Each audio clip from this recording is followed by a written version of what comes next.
एक फिल्म आने वाली है, नाम है स्वतंत्र वीर सावरकर।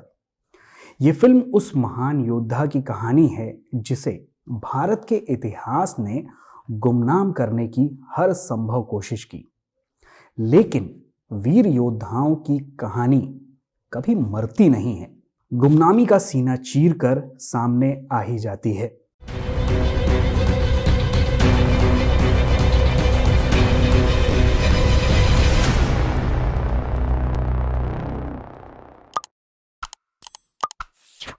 जय हिंद, वंदे मातरम। एक्सपोज टाइम्स में आपका स्वागत है। मैं हूं मुनेश श्रीवास्तव।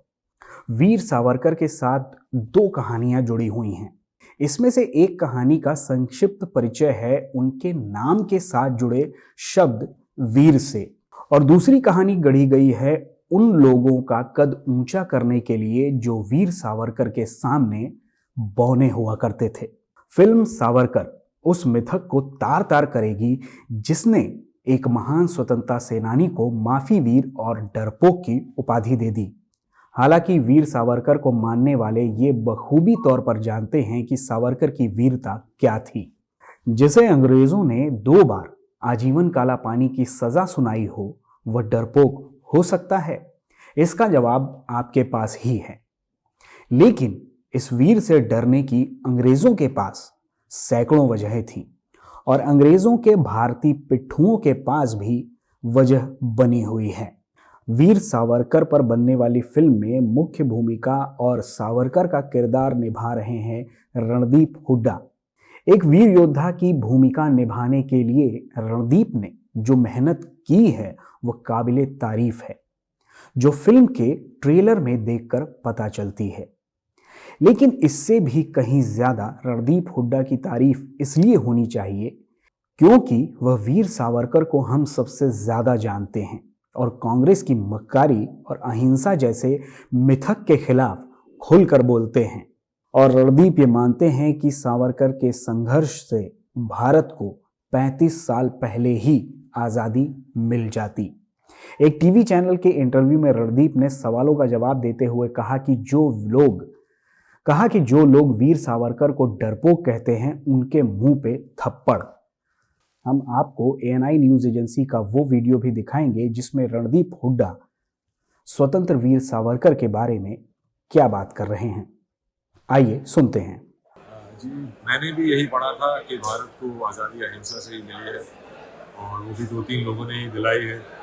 पर एक सशस्त्र क्रांति भारत में थी जिसका बहुत बड़ा योगदान रहा है, जो कि किताबों में जितनी भी मैंने एक तकबे की किताबें पढ़ी हैं उनमें सिर्फ यही लिखा है कि एक ही पैराग्राफ में पूरी सशस्त्र क्रांति को समेट दिया जाता है। वो ऐसा था नहीं, और एक नैरेटिव चलाया गया आज़ादी के बाद भी कि सिर्फ उस वक्त जो कांग्रेस पार्टी थी उसी ने ही हमें आज़ादी दिलाई है, और वो सच नहीं है। और उन सचों, हिस्ट्री का क्या सच है क्या नहीं, वो आप जितनी रिसर्च करेंगे, किस नज़रिए से करेंगे, उससे पता चलता है। मैं अपनी रिसर्च से प्रूव ही कर देता हूँ कि अल्टीमेटली हमें सशस्त्र क्रांति से ही आज़ादी मिली थी। और इसमें मैं ये नहीं कह रहा हूँ कि अहिंसा का कोई रोल नहीं था। अहिंसा का बहुत बड़ा इसमें योगदान था, जिसने लोगों को जोड़ा साथ में, और दोनों सिरों से हमको आज़ादी मिली थी। ये मेरा इस मामले में कहना है। कांग्रेस के किसी भी मेंबर को काला पानी की सज़ा नहीं मिली। वो क्यों नहीं हुई, वो मैं लोगों को थोड़ा सोचना चाहता हूँ, ताकि लोगों में इसको जानने की जिज्ञासा बढ़े, इसके बारे में लोग पढ़ें, इसके बारे में और रिसर्च करें, और उसके थ्रू ना सिर्फ सशस्त्र क्रांति की कहानी बल्कि वीर सावरकर जी की कहानी भी उभर के आएगी। और जिन लोगों से अंग्रेज ज़्यादा डरते थे वो उनको मेन लैंड से दूर कारावास में भेज देते थे, जैसे कि सावरकर जी को भेजा, और उनको तो 2 लाइफ टाइम के लिए भेजा। तो आप उससे अंदाज़ा लगा सकते हैं कि वो कितना खतरनाक मानते थे सावरकर जी और उनकी इंटेलेक्ट और उनकी कन्विंसिंग पावर। मेरा जवाब है कि एंटी प्रोपेगेंडा फिल्म है।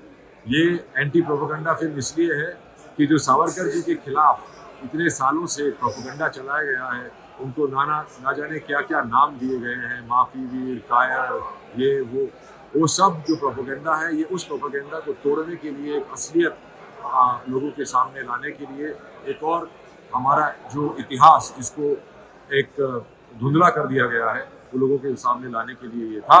इत्तेफाकन ये पिक्चर 22 मार्च को रिलीज हो रही है। मैं तो इसको पिछली 15 अगस्त को रिलीज करने वाला था, स्वतंत्रता दिवस पे, स्वतंत्रता वीर सावरकर की। ये बिल्कुल है, सावरकर जी हमेशा साम दाम दंड भेद में विश्वास रखते थे और सब जानते हैं कि दुश्मन के किए हुए वादे को निभाया नहीं जाता।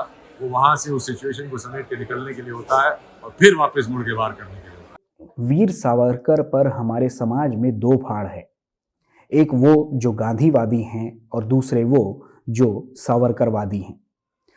सावरकर ने भारत की आज़ादी के लिए जो कुछ भी किया है वो एक योद्धा का परिचय है।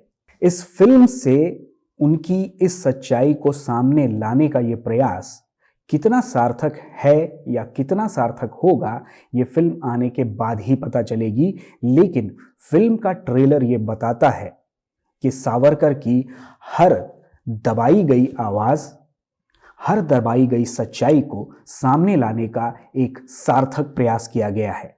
कुछ समय पहले एक फिल्म आई थी द कश्मीर फाइल्स, जिसने भारतीयों के जनमानस को झकझोर दिया था और दफन हुए उस सत्य को उजागर किया था जिस पर बोलने से लोग डरते थे। फिल्म स्वतंत्र वीर सावरकर भी उसी फहरिस्त में मील का पत्थर साबित होगी। इस वीडियो में बस इतना ही। जल्द मिलते हैं, तब तक के लिए धन्यवाद, नमस्कार, जय हिंद।